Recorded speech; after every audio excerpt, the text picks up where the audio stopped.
First memory of Bill. He's 12 years older than I am. So when I got to be 10, he was 20, 22. Mm-hmm.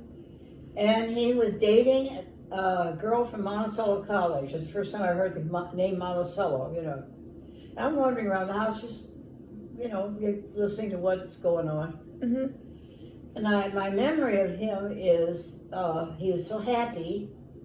He's driving a car now, and he's making friends. Got friends all over the place, and he's let's see, he went to Notre Dame, the same, in Indiana. So he either was leaving or whatever. That was coming up. Anyway, he had a voice like Josh Groban. You know Josh Groban? Yeah. That beautiful voice. Uh-huh. He didn't do a thing with it, but he'd sing around the house. And I love the song Roses in Picardy. You know that song? No. Roses are growing in Picardy in the hush of the silvery dew. Roses are growing in Picardy, but there's ne'er a rose like you. Da da da da da da in the summertime. But anyway, that's how it goes. And I can still see him in his bedroom. He and Dick had twin beds, big room. And he was packing to go someplace, singing, It's just a beautiful voice. He laughed all the time. He was happy. Well, he finished his Notre Dame. Forget what it was. And the war broke out. And I think he got drafted. So he chose the Air Corps. And he went in. It wasn't very long. He was a pilot. And he had a crew. And he was, making a name for himself. And Dad was so proud of him. He had a big picture of the airplane and the crew and, right on the front hall. And before he went in, or before they took off, or whatever it was, he and Thurza, he had been dating Thurza at Monticello all this time. Yeah. And I wasn't in on all the dating. I just, Yeah. all of a sudden she's coming in the front door with her relatives, and there was a big party, and they're getting married. Uh-huh. And I was first dinner dance at the Chase was Bill and Thurs were getting engaged, and Mom and Dad went with them to celebrate, and they took me along. So I got a dress-up dress for the first time. Oh. But he was so happy and pleasant and cheerful, and he laughed a lot, and he just, everything was, he's just doing great. Well, his plane was shot down over Germany, and he was captured. It's a wonder he even lived. And he was 2 or 3 years in a German prison camp. Oh, wow. Treated like cattle, And the British, Great Britain, at the end of that thing, they conquered Germany, and they came in and let all of these people out of these garages full of, people dying and terrible. They're starving to death in there. And they're crammed together. They're all over each other. Can you imagine the dirt and the grime? They don't even have any clothes on after a while. There's nothing to wear. He's put in a cattle car and hauled across France to Le Havre port in France and put on a ship and sent home with all of these, people that are left over. He got home, not the same man. He's a wreck. He's a wreck. Yeah. And they didn't give you all of this talk about, post-traumatic stress and stuff. You're supposed to go home and forget about it. Don't talk about it. Uh-huh. Well, I wish I'd understood. I would have been kinder, because I really didn't know. Nobody told Nobody told me. Yeah. Years later, I think I could have said something or hugged him or Yeah. I didn't. I just walk around him. Well, then by that time, when he left, Thurza was pregnant. I guess the first month they're married, yeah. So the baby boy is born. And Thurza came to our house, stayed for months at a time. She was a nice lady. I loved her.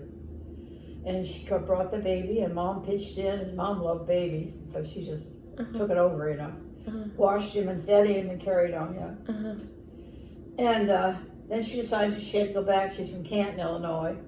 She had to go back. Her mother and her Aunt Mimey were still there. That's all the family she had. And I don't know, then when he came home, he got a job with the glass company, which Dad worked there. And he was stationed in Streeter, Illinois, so they moved to Streeter. Then the next thing that I am aware of, my dad drove to Streeter, and I went along, and I don't know why, you know. There were times when my mother would say, take her along just to, you know, do something different. Yeah. But anyway, I got there, and Bill and Thurston and the baby are there, and they've got a little house. And when evening came, now see, I'm telling you everything. I don't censor, and I probably should. But anyway, they put me to bed on the porch. It was like a sun porch all closed in, and they had a, you know, a glider. Oh, yeah. Put some blankets and a pillow, and, you know, I'm just a kid. Yeah. And closed the door, and here's the windows right there. And and Thursday, evidently Bill went to bed. Thursday had invited Dad to come there because Bill decided he wanted a divorce. He just was so unhappy and miserable. He couldn't settle down. You know, he just. And she said she loved him. She wanted to keep him. She'd do anything in the world for him, you know, and she understands he's sick and we need time and blah, blah. And I could hear all that. And Dad said, let me talk to him. So by the time we left, Bill was going to stay married. See, he brings in the church and obligation, commitment. Yeah. She loves you, you know. Yeah. Least you can do. Yeah. And so it's stuck. One thing about my brothers, when Dad said something like that, they did, like Dick should have gotten a divorce after the second baby, you know. Dad said, no, marriage is, you know, that's why I got stuck for so long. Because I already knew what the answer was, you know. Yeah. Until I almost had a nervous breakdown. I had to get out of that. You had to. You know? Yeah, you saved yourself. I didn't care. In fact, I walked in over there and I said, I don't care what it takes. I'll scrub floors, I'll dig ditches, but I'm never going back. Yeah. Well, and after they got some details, it's okay, you know. Yeah. But anyway, I knew.